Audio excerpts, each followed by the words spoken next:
Hello and welcome. Welcome back to another video.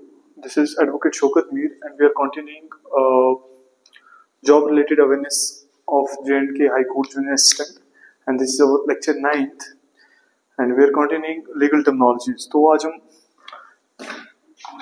legal terminologies को जो है वो हम करेंगे कंटिन्यू. लगभग 17-18 legal terminologies हम कर चुके हैं और हम यहाँ से आज शुरू करेंगे. मुझे लगता है कि करीबन 200 तक हमारी लीगल टर्मिनोलॉजीज वाली जो स्ट्रेच है ये जा सकता है. 150-200 तक तो जाना चाहिए. 150 तक मुझे लगता है कि इनफ रहेगा. 200 तक ज्यादा लंबा हो जाएगा. जितना भी हो सके करेंगे.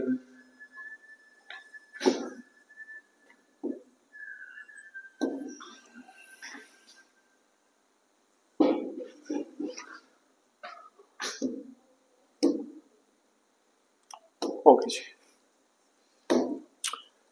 Officer in charge. ऑफिसर इंचार्ज किसको कहते हैं? जिसके पास चार्ज होता है. अच्छा, वो वाला चार्ज जो हमने पढ़ा था वो उसमें और इसमें क्या डिफरेंस है? देखिए, वो जो चार्ज हमने पढ़ा था वो है एक एलिगेशन, इल्जाम जो आपके ऊपर लगता है. ये जो चार्ज है मतलब ताकत, कि आपके पास कितनी ताकत है या फिर किसी भी चीज में किसी चीज की जो आपके ऊपर जिम्मेदारी है, जिम्मेवारी है, ये उस चार्ज की बात कर रहा है. मान लीजिए कि मैं एक क्लास का टीचर हूँ, ठीक है जी, तो उस क्लास का चार्ज मेरे पास, मतलब उस क्लास की जिम्मेदारी मेरे पास है, ठीक है जी. ये वो वाले चार्ज की बात करता है. Officer in charge of a police station, ठीक है जी.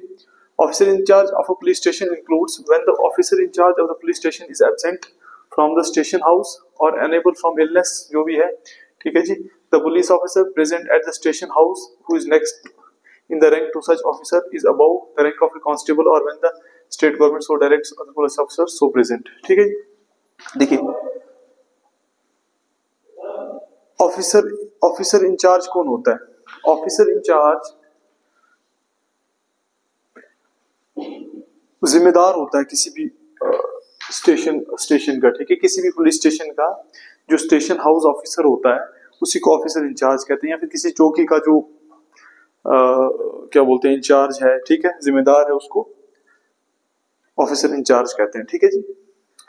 वो कहते हैं कि जब ऑफिसर इंचार्ज एब्सेंट होगा तो उस वक्त कांस्टेबल के रैंक के ऊपर, पुलिस कांस्टेबल के रैंक के ऊपर जो भी बंदा अवेलेबल होगा सबसे ऊंचा ऑफिसर इंचार्ज के बाद, तो वो एज ए ऑफिसर इंचार्ज काम करेगा उस पुलिस स्टेशन के अंदर. प्लीडर. प्लीडर कौन होता है? देखिए,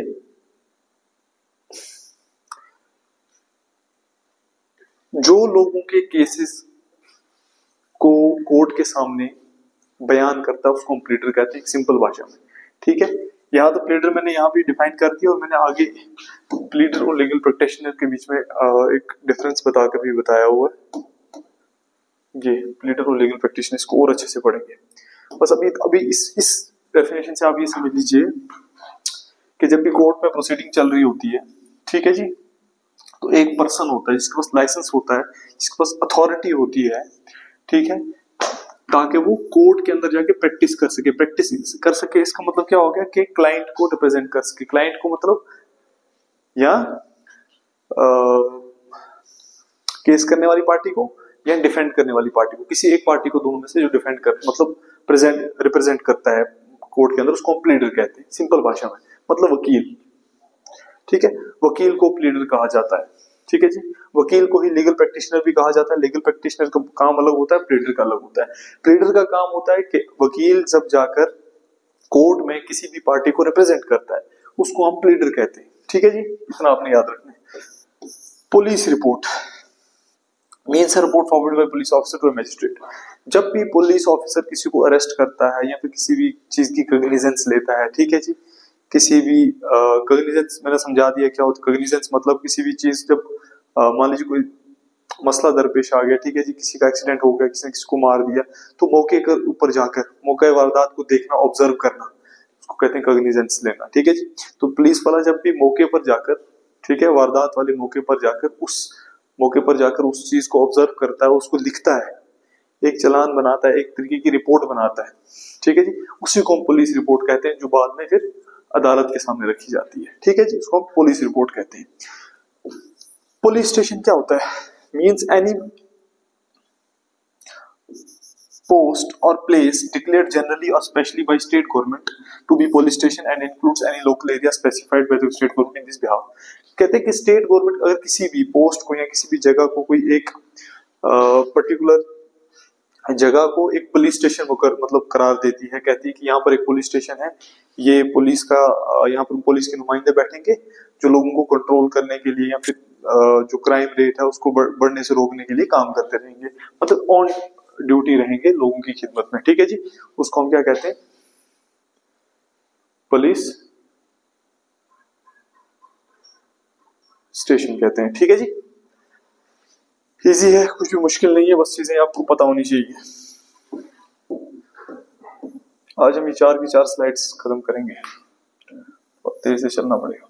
चलिए नेक्स्ट, बेल, जमानत। मैंने आपको पहले भी बता दिया था लेकिन फिर से रिपीट कर रहा हूँ। बेल क्या होता है? Bail is a temporary provision temporary release of a prisoner in exchange for security that the prisoner will appear in court at a later time. It can also refer to the security itself and amount in terms of the security। ठीक है जी, bell होती है जमानत, मतलब prisoner को जो अंदर बंद होता है उसको अब टेम्परेरी रिलीज कर देते हैं, उसको हम कहते हैं बेल। मैंने आपको परसों भी कहा था कि जब भी किसी इंसान को कैद किया जाता है, हिरासत में लिया जाता है, और जब उसको कुछ टर्म्स या कंडीशंस के ऊपर उसको छोड़ा जाता है, उसको कुछ टर्म्स एंड कंडीशंस के ऊपर छोड़ा जाता है कि भैया तू 10 लाख रुपए जमा करा, उसके एवज में हम तुझे छोड़ते हैं 20 दिन के लिए, 20 दिन के बाद आना, 10 लाख रुपया भी लेके जाना और वापस यहाँ मौजूद हो जाना। ठीक है, या फिर कोई गवाही देता है कि भाई अगर ये नहीं आया तो मुझे पकड़ लेना, मैं इसका जमानती हूँ तो मेरे यहाँ पे छोड़ो उसको। फिर जो एक फॉर्म भरता है उसको जमानती मचलका कहते हैं, वो मैं आपको बताऊंगा बाद में क्या होता है जमानती मचलका। अभी आप ये समझ लो कि जमानत क्या होता है। जमानत क्या होता है कि किसी भी केस में किसी भी इंसान को जो टेम्परेरी रिलीज करती है कोर्ट, ठीक है, उसको हम बेल कहते हैं। समन होता है भैया इन्विटेशन। जैसे आप शादी में जाते हैं, आपको एक कार्ड दिया जाता है कि भैया आप पधारिए और शादी में, और फिर राशन पत्र खाकर जाइए। ठीक है, ऐसे कोर्ट भी आपको एक संदेशा भेजती है, चिट्ठा भेजती है कि भैया आपको अदालत में मदऊ किया जाता है, तलब किया जाता है, बुलाया जाता है, आप कल अदालत में आइए और हमारी खिदमत में हाजिर होइए, जो हम करेंगे अपने वो काम करना है। ठीक है जी, उसको कहते हैं summon. Summon is a legal document that orders a person to appear in the court at a specific time, specific place and specific purpose. कि आपने कोर्ट में हाजिर होना है फला काम के लिए, फला टाइम पे, फलाने तरीके से, फला जगह पे, जो भी है। ठीक है, दस्ती समन एक हो गया, समन, दस्ती समन। इन दोनों में डिफरेंस क्या है? देखिए, वो समन जो होता है, मान लीजिए कोर्ट ने पुंछ से कोर्ट ने चिट्ठा निकाला समन वाला। ठीक है जी, अब ये जिस बंदे को देना है वो बंदा रहता है जम्मू में। ठीक है जी, अब यहां से यहां कैसे पहुंचेगा? उसको एक सर्वर जो सर्विस करने वाला होता है, ठीक है जी, प्रोसेस सर्वर के जरिए उसको वहां पहुंचाया जाएगा। मैं आपको पढ़ाया प्रोसेस सर्वर क्या होता है। ठीक है जी, पुंछ से जम्मू इस समन कौन पहुंचाएगा? प्रोसेस सर्वर पहुंचाएगा। ठीक है, लेकिन फिर आ जाता है दस्ती समन, मतलब ये बंदा क्या पता कोर्ट में ही मौजूद हो, कोर्ट के अंदर मान लीजिए बंदा मौजूद था, ठीक है, और कोर्ट उसको समन दे देती है उसी वक्त, दस्ती, ये लो भैया अगली इस तारीख को आप यहाँ पर हाजिर हो जाना ये गवाही देने के लिए या इस मैटर में, ताकि हम आपसे असिस्टेंस ले सकें किसी केस में। ठीक है जी, मान लीजिए ए यहाँ पर कोर्ट है, ठीक है जी, ये सारी कोर्ट है, ये सारी कोर्ट है, ए यहीं पे मौजूद है, जज साहब यहाँ बैठे, जज साहब यहीं से इसको समन एक दे देंगे कि भैया 12 तारीख को, सॉरी आज 22 अक्टूबर है ना, तो बोलेंगे कि भाई 29 अक्टूबर को आपने कोर्ट में हाजिर होना है और इस केस में हाजिर होना है, मुझे आपसे कुछ पूछताछ करनी है। तो ये जो कोर्ट ने डायरेक्ट इसको समन दे दिया, यहाँ पर मौजूद था ये, इसी को हम दस्ती समन कहते हैं। ठीक है जी, दस्ती summon is a process that involves delivering of a summon to a witness और defendant in prison and is a supplementary mode of service that can be used when urgency is required. ठीक है जी, और वो कहते हैं कि ये एक सप्लीमेंट्री सर्विस है, मतलब उसको कभी भी इस्तेमाल किया जाता है जब उसकी जरूरत पड़ेगी। ठीक है, उस दस्ती समन की, मान लीजिए आपको समन दे दिया और कोर्ट ने कहा कि आपको कभी भी बुलाया जा सकता है, तो फिर क्या होगा?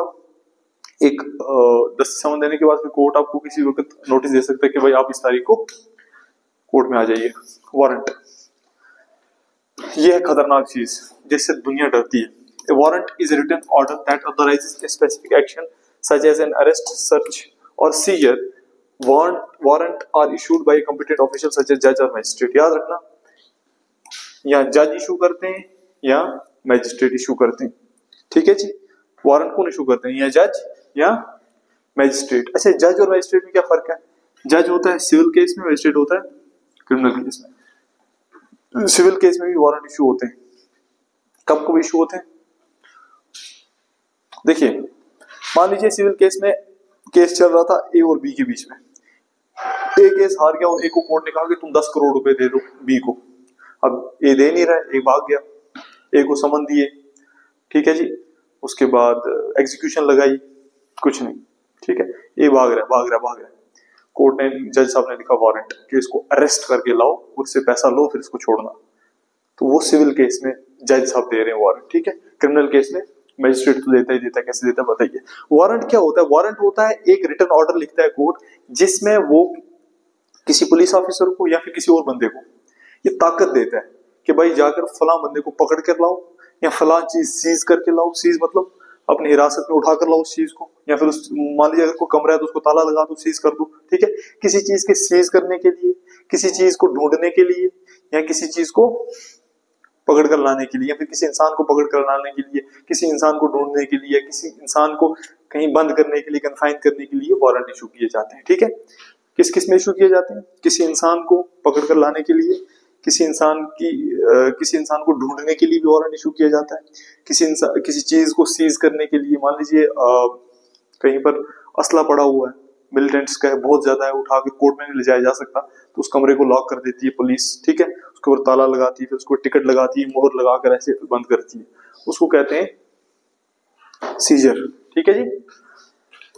वारंट भी दस्ती होता है। दस्ती warrant is a bailable warrant. याद रखना, ये एक इंपॉर्टेंट चीज है। दस्ती वारंट जो होता है बेलेबल वारंट होता है। मतलब आपको जब वारंट दिया जाएगा, ठीक है, मान लीजिए आप कोर्ट के सामने खड़े, आपको कोर्ट ने वारंट दिया, तो वो जो वारंट कोर्ट आपको देगा, आप उस वारंट के बेसिस पर अपनी बेल करवा सकते हैं। मान लीजिए कोर्ट ने आपको वारंट दिया कि आप पुलिस के हवाले कर दो, ठीक है। तो आप उधर ही खड़े खड़े वकील साहब को लाकर एक बेल ड्राफ्ट करवाकर कोर्ट को दे सकते हैं कि सर आप मेरी जमानत कर दीजिए। इसको हम क्या कहते हैं? दस्ती वारंट, ठीक है। दस्ती वारंट क्या होता है? एक बेलेबल वारंट होता है that is served through the station house officer, SHO of the police station that has jurisdiction over the area where the respondent is residing.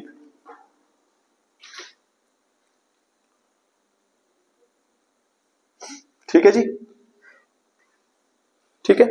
दस्ती जो वारंट है ये SHO के द्वारा भी किया जा सकता है सर, ठीक है जी। और अगर पॉसिबल हो तो डायरेक्टली भी बंदे को सर्व किया जाता है, जिससे दस्ती समन सर्व किया जाता है, ठीक है जी।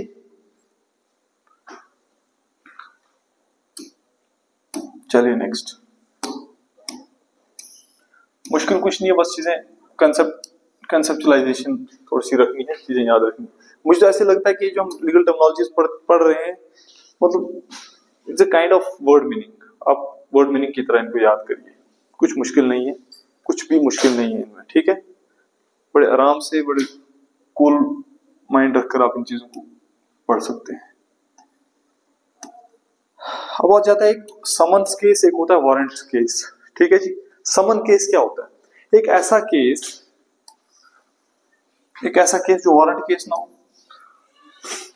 ये कौन सी बात करती है? देखिए, समन केस वो केस होता है, क्रिमिनल केस की बात करते हैं, एक ऐसा केस जिसमें क्रिमिनल को समन के द्वारा बुलाया जा सकता है, ठीक है जी।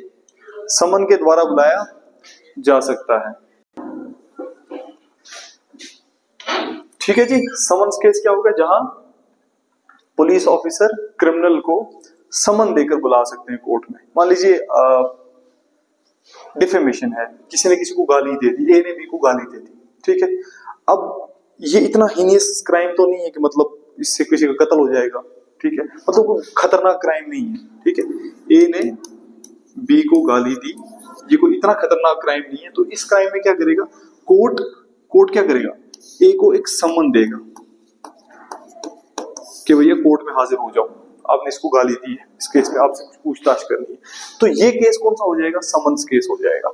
अब मान लीजिए ए ने बी का मर्डर कर दिया, ए ने बी का मर्डर कर दिया। अब यहाँ पर कोर्ट क्या ए को बुलाएगी कि भाई आप कोर्ट में आ जाओ, और क्या ए कोर्ट में आ जाएगा? क्या ए कोर्ट में आ जाएगा अपना मतलब जुर्म सा मतलब एक्सेप्ट करने? तो मतलब क्या ए कोर्ट में आ जाएगा मतलब अपना जुर्म कबूल करने के लिए कि हाँ भाई मैंने इसका मर्डर किया है, और कोर्ट उसको उठाकर अंदर डाल देगी? ऐसा कभी नहीं होगा। क्यों? क्योंकि ए ने जब मर्डर कर लिया, इतना बड़ा क्राइम कर लिया, तो ऑब्वियसली वो भागेगा कोर्ट से। तो यहाँ पर कोर्ट क्या करेगी? यहाँ पर ऑब्वियसली वारंट इशू करेगी कि भैया इसको पकड़ कर लाओ। तो ये कौन सा केस हो जाएगा? वारंट केस हो जाएगा। ठीक है, ये आ गया समन केस, ये आ गया वारंट केस। ठीक है जी, मुझे नहीं लगता कि इसमें कोई डाउट रहना चाहिए। अब आपको अगर नहीं समझ आए तो वापस देख लेना। Means a case relating to an offence punishable with death, imprisonment for life और imprisonment for a term exceeding 2 years। कि ऐसा क्राइम जिसकी सजा 2 साल से ज्यादा होगी। क्या? ये कीवर्ड याद रखना कि जिसकी सजा 2 साल से ज्यादा होगी, 3 साल, 4 साल, 5 साल, 10 साल उम्र कैद, डेथ पेनल्टी। ठीक है, कि जिस क्राइम में सजा 2 साल से ज्यादा होगी वो आपका वारंट केस होगा। ठीक है, जिसको हम क्या कहेंगे? Warrant case. याद रखना, पूछा जा सकता है कि कौन सा केस वारंट केस होता है। जिसमें 2 साल से ज्यादा की सजा हो सकती है वो केस होता है वारंट केस।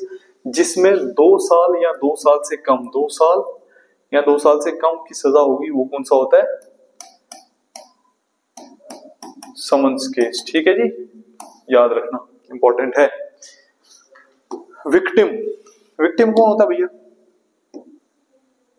विक्टिम कौन होता है? विक्टिम होता है जिसके ऊपर कोई जुर्म किया गया, जो मजलूम हो। मैंने मान लीजिए एक हमारे गांव में कहीं, मेरे शहर में या मेरे मोहल्ले में कोई बंदा रहता है, उसका नाम पप्पू। ठीक है, मैंने पप्पू को थप्पड़ मार दिया, तो मैं कौन हो गया? मैं हो गया क्रिमिनल। पप्पू क्या हुआ? पप्पू क्या हो गया? वो हो गया विक्टिम।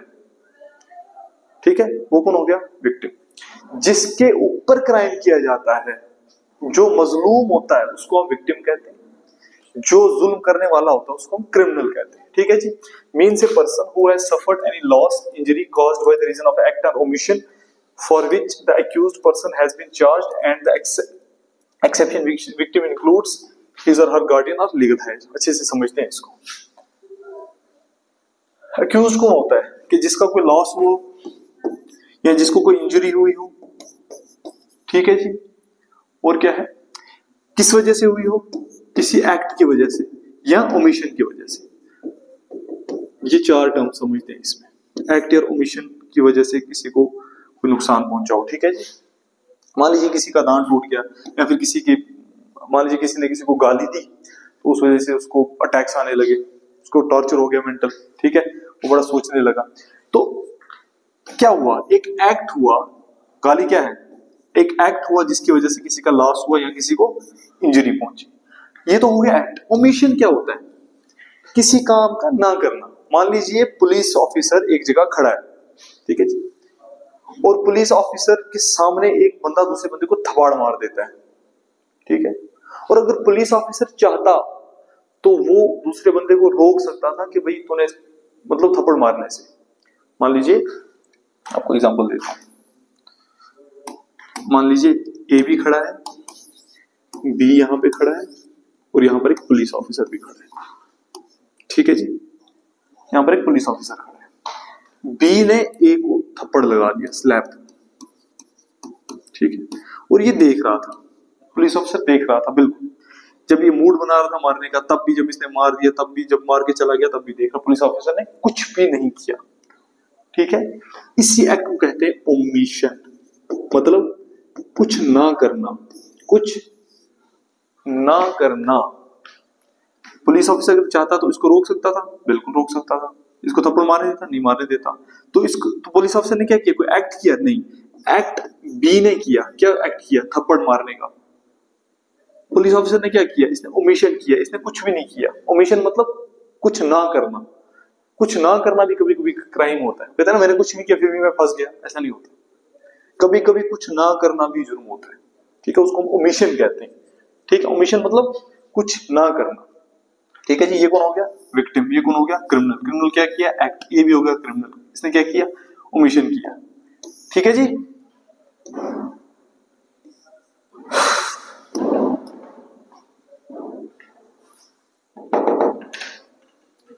उसके बाद आ जाता है ट्रायल। ट्रायल क्या होता है? A formal meeting in a court in which evidence about crimes, disagreement, etc. is presented to a judge and often a jury. To that decision can be made according to the law.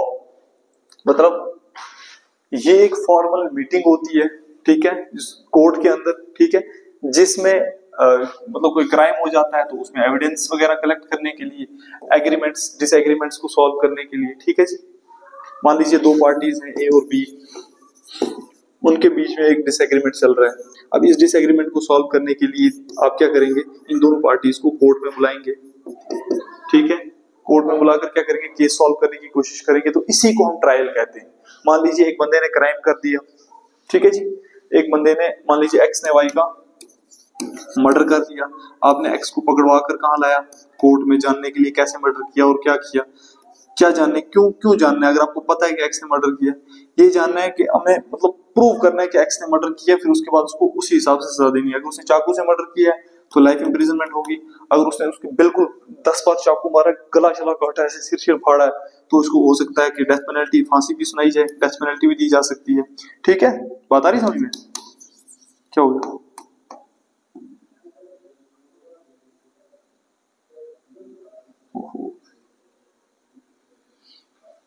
क्या हो गया? अच्छा, export हो रहा है, ठीक है जी। उसको हम क्या कहेंगे? उसको हम ट्रायल कहेंगे, ठीक है जी। इस चीज को हम क्या कहेंगे? ट्रायल कहेंगे। उसके बाद आ जाता है डिटेंशन। क्या आ जाता है? डिटेंशन आ जाता है।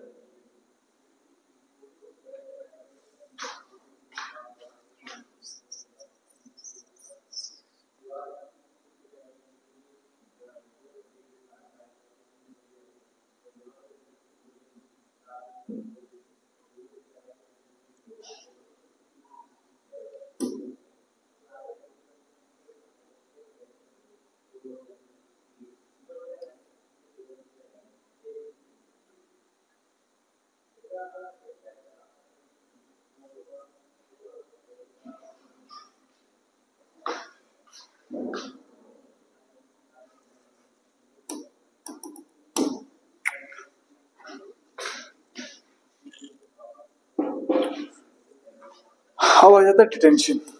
डिटेंशन का क्या मतलब हो गया भैया?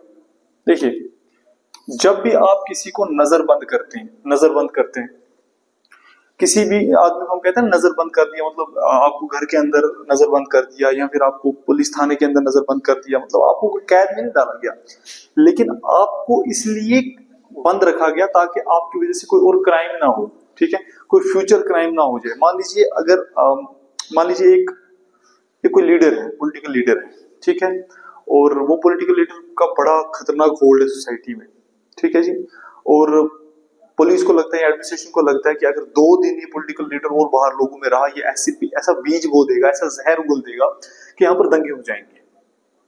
तो इस पॉलिटिकल लीडर का 10 दिन के लिए मतलब जनता से गायब रहना बेहतर है। तो एडमिनिस्ट्रेशन क्या करेगी? उस पॉलिटिकल लीडर को उठाएगी और 10 दिन के लिए गायब कर देगी, उसको डिटेन कर देगी, ठीक है। इसको हम क्या कहते हैं? डिटेंशन कहते हैं। इसको हम डिटेंशन कहते हैं।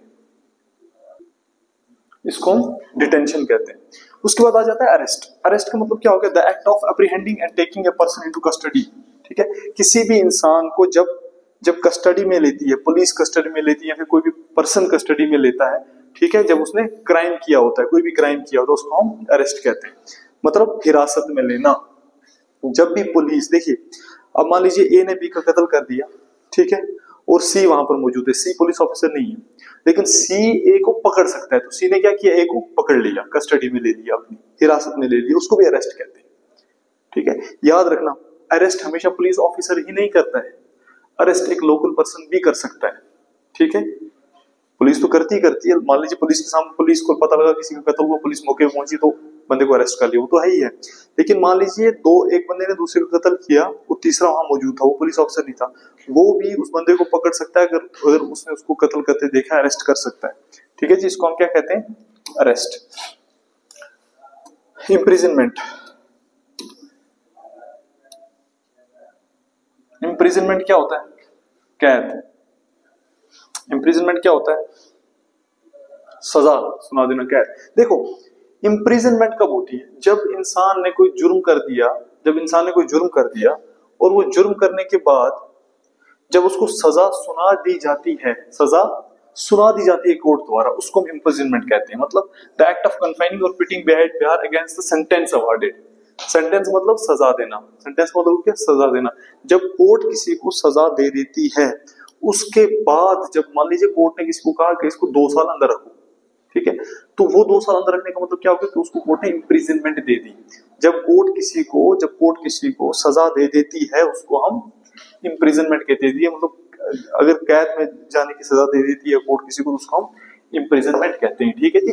एक्विटल क्या होता है? बरी कर देना, बाइज्जत बरी कर देना। ए जजमेंट और verdict that a person is not guilty of a crime with which they have been charged. अगर किसी भी इंसान के ऊपर कोई जुर्म लगाया जाता है, कोई इल्जाम लगाया जाता है, तो अगर वो इल्जाम झूठा साबित हो जाता है, वो इल्जाम फ्रॉडुलेंट, फ्रिवलस, फॉल्स साबित हो जाता है, तो कोर्ट क्या करती है? कोर्ट एक जजमेंट देती है और कहती है कि इस इंसान को अब बाइज्जत बरी कर दो। उसी को हम एक्विटल कहते हैं। उसी बाइज्जत बरी करने को हम क्या कहते हैं? एक्विटल कहते हैं। ये भी हो गया। ठीक है जी। कंप्लेनेंट क्या होता है? मैंने आपको कल पढ़ाया था कंप्लेंट, और मैंने ये कहा था कंप्लेंट जो होती है हमेशा क्रिमिनल केस में होती है और मैजिस्ट्रेट के सामने होती है। ठीक है जी, मतलब कोर्ट में होती है, सीधी सी बात। क्रिमिनल केस में होती है और मैजिस्ट्रेट के सामने की जाती है कंप्लेंट। और मैंने इसी के साथ बताया था एफआईआर। एफआईआर पुलिस स्टेशन में पुलिस ऑफिसर के सामने होती है। ठीक है जी। और मैंने फिर इंक्वायरी इन्वेस्टिगेशन भी बताया था, वो आप वीडियो देख लो। ठीक है। तो कंप्लेंट करने वाले को कंप्लेनेंट कहते हैं। The party who makes the complaint in legal action और प्रोसीडिंग। ठीक है जी। उसको हम क्या कहते हैं? किसी भी लीगल एक्शन या प्रोसीडिंग में जो कंप्लेंट करता है उसको कंप्लेनेंट कहते हैं। अक्यूज्ड कौन होता है? जिसके ऊपर इल्जाम लगाया गया होता है, जिसके ऊपर इल्जाम लगाया होता है किसी जुर्म का, उसको हम अक्यूज्ड कहते हैं। ठीक है जी। जिसको मान लीजिए माना जाता है, सस्पिशन है कि ए ने बी का कत्ल कर दिया, क्या किसी ने ए को भी कत्ल करते देखा, ये जुर्म साबित हुआ, जुर्म साबित नहीं हुआ। जब जुर्म साबित नहीं हुआ, सिर्फ सस्पिशियस ग्राउंड्स पे, सिर्फ शक की बुनियाद पे आप किसी को अरेस्ट करते हो, उसको जेल में डालते हो, उसकी ट्रायल चलती है कोर्ट में, तो वो जो बंदा होता है वो मुजरिम नहीं होता है, गिल्टी नहीं होता है, उसको अक्यूज्ड कहते हैं। ठीक है। उसको गिल्टी कौन होता है? जिसपे जुर्म साबित हो गया हो, जो जेल चला जाए, जिसके ऊपर मतलब जिसको कोर्ट सजा दे दे, उसको हम गिल्टी कहते हैं। अक्यूज्ड कौन होता है? जिसके ऊपर आपने सिर्फ अभी शक की बुनियाद पर इल्जाम लगाया, अभी जुर्म साबित नहीं हुआ, उसको हम अक्यूज्ड कहते हैं। और याद रखना, बेल हमेशा अक्यूज्ड को मिलती है, बेल हमेशा अक्यूज्ड को मिलती है, गिल्टी को बेल नहीं मिलती। ठीक है जी। ए पर्सन और a group of people who are charged और on a trial for a crime, मतलब जिसके ऊपर सिर्फ चार्ज लगाया गया होता है, अभी जुर्म साबित नहीं हुआ होता। प्लेडर मैंने आपको बता दिया, जो कोर्ट में किसी क्लाइंट को रिप्रेजेंट करता है, अभी पीछे बताया मैंने। ठीक है, जिसको हम प्लेडर कहते हैं। वो एडवोकेट भी हो सकता है, काउंसिल भी हो सकता है, काउंसलर भी हो सकता है। लेकिन लीगल प्रैक्टिशनर कौन होता है? लीगल प्रैक्टिशनर वो होता है जो लोगों को हेल्प करता है लीगल इश्यूज में। मान लीजिए किसी की जमीन का केस है, ठीक है जी, किसी की जमीन का केस है, और उस जमीन के केस में क्या हो गया कि उसको समझ नहीं आ रहा मैंने क्या करना, तो वकील के पास जाएगा, बोलेगा भैया जमीन का केस है, तो बताओ मुझे इसमें क्या करना चाहिए, क्या चीज मेरे लिए सही है, क्या गलत है। ठीक है, एडवाइस देता है। जब वो काम वकील करता है, जब वकील किसी को एडवाइस देता है, किसी को रास्ता बताता है, किसी को डील करता है किसी चीज में, ठीक है जी, किसी को हेल्प करता है लीगल इशू में, उसको उस वक्त हम क्या कहते हैं? Legal practitioner. वकील को तब हम क्या कहते हैं? Legal practitioner. लेकिन वही वकील जब कोर्ट में जाकर किसी क्लाइंट को रिप्रेजेंट करता है, किसी क्लाइंट का केस लड़ता है, उसको हम प्लेडर कहते हैं। अब आ जाती है लास्ट चीज, चालान। चालान या पुलिस चार्जशीट। देखो, मैंने अभी आपको कहा कि जब भी कहीं पर कोई मान लीजिए कोई दंगा हो गया, कुछ हो गया, कोई मसला हो गया, तो वहां पर पुलिस पहुंचती है। पुलिस वहां पर पहुंचने के बाद एक रिपोर्ट बनाती है कि भाई यहाँ पर ऐसे ऐसे हुआ, ये बंदा था, ये बंदा था, फिर बाकी जो वहां पर गवाहान होते हैं उनको भी लिखते हैं, ठीक है जी। वो जो पुलिस एक रिपोर्ट बनाती है ना, वो जो बाद में कोर्ट प्रोड्यूस करती है, उसी रिपोर्ट को हम चालान कहते हैं, उसी रिपोर्ट को हम चार्जशीट भी कह सकते हैं, ठीक है जी। उसी रिपोर्ट को हम एक तरीके का चालान कहते हैं। पुलिस रिपोर्ट मैंने पीछे पढ़ाई, उसी को हम लगभग चालान कहते हैं। इसमें थोड़ा सा डिफरेंस है। डिफरेंस ये है कि पुलिस रिपोर्ट मान लीजिए डिफरेंट केसेस में हो सकती है। मान लीजिए कोर्ट ने पुलिस से रिपोर्ट मांगी कि भैया बताइए कि फला फला फला फला जगह पर कितने कितने बंदे मौजूद हैं, क्या क्या वहां पर कमी है वगैरह, एक रिपोर्ट मांगी, ठीक है। लेकिन चालान एक क्रिमिनल केस में होता है, ठीक है जी। मान लीजिए कहीं पर किसी का मर्डर हो गया, ठीक है जी, और उस मर्डर की जब इन्वेस्टिगेशन हुई, ठीक है जी। देखिए मर्डर की इन्वेस्टिगेशन में पुलिस रिपोर्ट्स बहुत सारी हो सकती है, चालान पेरेंटली हेड चालान एक ही होता है, ठीक है जी। इन्वेस्टिगेशन हुई, ठीक है जी, इन्वेस्टिगेशन से पहले चालान आता, सॉरी, कोई मर्डर हो गया, ठीक है जी, तो पुलिस गई, उसने मौके पे देखा, एक रिपोर्ट बनाई, खाता बनाया, फिर पुलिस थाने में मुलजिम को लाया गया, तो वहां पर एक क्या बनाया जाता है, चालान बनाया जाता है, चार्जशीट बनाई जाती है, जिसमें मतलब इसमें लिखा जाता है कि इस दफा के अंदर इस बंदे को हमने क्या मतलब अरेस्ट किया, और फिर वो चालान और वो सारा कुछ कोर्ट के सामने प्रोड्यूस किया जाता है। मान लीजिए किसी बंदे ने किसी का मर्डर कर दिया, तो उसको मतलब आईपीसी के अकॉर्डिंग कह रहा हूँ, 300 पुलिस लिखेगी कि इस आदमी को 302 के तहत हमने जो है अरेस्ट किया है, और इसी जगह से अरेस्ट किया है, ये चीज के पास थी, ये बंदा वहां मौजूद है, जिसकी गवाही में हमने किया, ऐसे किया सारा कुछ, ठीक है। ये सारा क्या बन जाता है, चार्जशीट बन जाता है, ठीक है जी। A challan is another name for a police charge sheet, which is a document that the police prepare after a crime investigation to file the charge against the accused. The police prepared charge sheet when they have strong evidence against the accused, and it's used to start trial process. Trial process को start करने के लिए charge sheet जो है वो बनाई जाती है। चार्ज जब कोर्ट लगाता है, उसका चार्ज शीट में क्या फर्क आ जाता है, मैं आपको नेक्स्ट लेक्चर में बताऊंगा। आज के लिए इतना ही, यहाँ करते हैं बंद। Thank you, thanks a lot, goodbye, take care.